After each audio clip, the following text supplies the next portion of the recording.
16वीं शताब्दी का भारत। दिल्ली की गद्दी पर बैठा था बादशाह अकबर, एक ऐसा शासक जिसने तलवार से ज़्यादा दिल से राज किया। लेकिन एक दिन उसके सामने आए एक साधु, जिनके शब्दों ने उसके शासन की दिशा ही बदल दी। वह साधु थे आचार्य हीरविजय सूरी, एक जैन मुनि।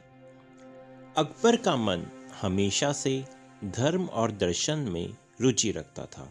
वो हर धर्म के ज्ञानी लोगों से मिलना चाहता था। कभी सूफी दरवेश, कभी ईसाई पादरी और अब जैन आचार्य। इबादत खाना में जब पहली बार आचार्य हीरविजय सूरी पहुंचे तो अकबर ने सम्मान से कहा, मुझे अहिंसा के धर्म के बारे में, जैन धर्म के बारे में बताइए। आचार्य ने कहा, जहाँ करुणा है वही सच्चा धर्म है।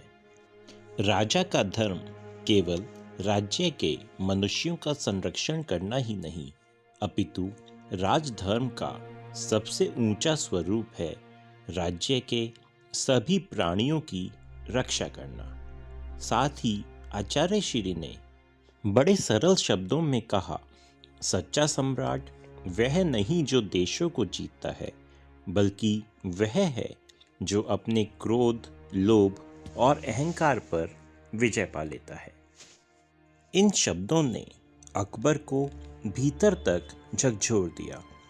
उसे लगा, इतनी शक्ति होते हुए भी, इतने राज्यों पर विजय प्राप्त करने के बाद भी क्या वह सच में विजेता है? उस दिन के बाद अकबर ने अपने जीवन में मांसाहार धीरे धीरे कम कर दिया तथा अपनी जीवन के आखिरी 25 साल पूर्णतः शाकाहार भोजन के साथ बिताए। और उसने एक फरमान जारी किया, पर्युषण और महावीर जयंती के दिनों में पूरे साम्राज्य में पशु हत्या पर रोक रहेगी।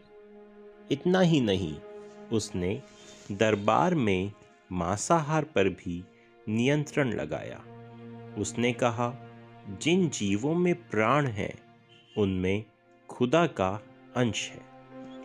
इतिहासकार अब्दुल फजल ने आईने अकबरी में लिखा, His Majesty derived great pleasure from the discourse of the giants and refrained from taking animal life। यानी यह कोई कथा नहीं बल्कि दर्ज इतिहास है। आचार्य हीरविजय सूरी ने अकबर को अहिंसा और सह अस्तित्व का जो संदेश दिया, वही आगे चलकर उसके दीन इलाही दर्शन की नींव बना।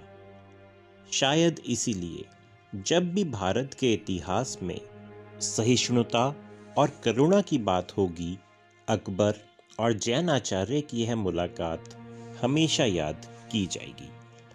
ऐसे ही और रोचक तथ्य जानने के लिए हमारा चैनल सब्सक्राइब करें। आपको यह वीडियो अच्छी लगी तो इसको लाइक और शेयर अवश्य करें। धन्यवाद।